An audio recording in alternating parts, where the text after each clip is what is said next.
আমরা ম্যাজিস্ট্রেট। আপনার ID card. হ্যাঁ, এটা কি? এটা তো মাত্র ড্রাইভিং লাইসেন্স।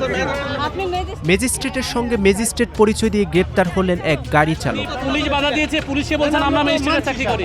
না না, আপনি মানেন নাই। আমরা মানছি, সরি স্যার, মানছি কই স্যার, মানছি আমরা তো কইলেন মানছি দেখাচ্ছেন। আচ্ছা আচ্ছা, আপনি এনাকে অ্যারেস্ট করেন তো, এনাকে অ্যারেস্ট করে রাখেন।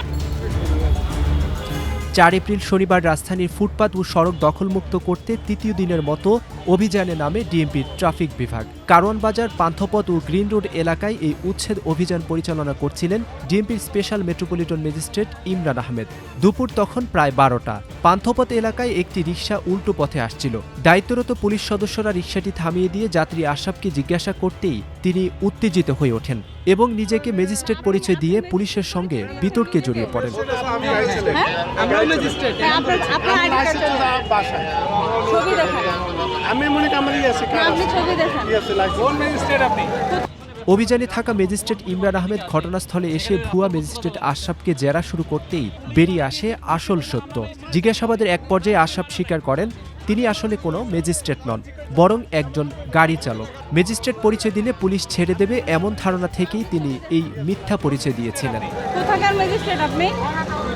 হ্যাঁ, এটা কি? এটা তো মাত্র ড্রাইভিং লাইসেন্স। আপনি ম্যাজিস্ট্রেটের না, সাথে আমি এখন গাড়ি চালাই। আপনি গাড়ি চালক, তাহলে আপনি ম্যাজিস্ট্রেট পরিচয় দিয়েছেন না, কেন? কইছে যে আমার এর সমস্যা না, আমি কথাটা বলছি আপনার ম্যাডাম চলতেছে হ্যাঁ, ওনাকে যে অ্যারেস্ট করেন।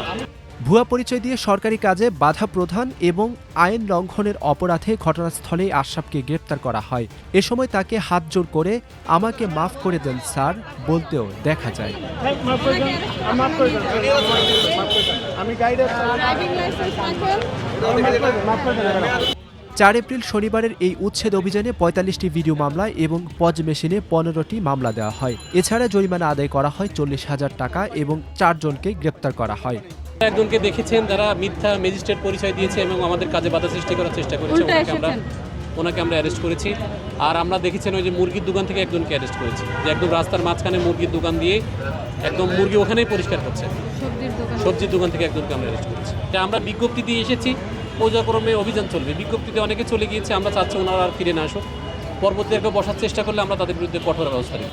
ডিএমপি কমিশনার কর্তৃক স্বাক্ষরিত গণবিজ্ঞপ্তি অনুযায়ী 1 এপ্রিল থেকে শুরু হয় ডিএমপির উচ্ছেদ অভিযান, চলবে আগামী 5 এপ্রিল পর্যন্ত। ডিএমপির স্পেশাল মেট্রোপলিটন ম্যাজিস্ট্রেট ও এক্সিকিউটিভ ম্যাজিস্ট্রেটরা ধারাবাহিকভাবে এই অভিযান পরিচালনা করছেন। শাহাবুদ্দিন, প্রথম আলো, ঢাকা। মিথ্যা কথা বলাটা সিস্টেম আছে নাকি? এমনি বললে হয়েছে স্যার আমরা রাখি আর রাখবো না, এই না আপনারা এটা লিগালাইজ করার চেষ্টা করছেন যে আমরা রাখি না। আপনি দোকানে ঢুকে বের হয়ে দোকানে ঢুকে বেরিয়ে দেখেন আপনি বিক্রি হন, আমি এদের নিচে ইয়ে থেকে 1 কেজি পেঁয়াজ কিনবো বলেন।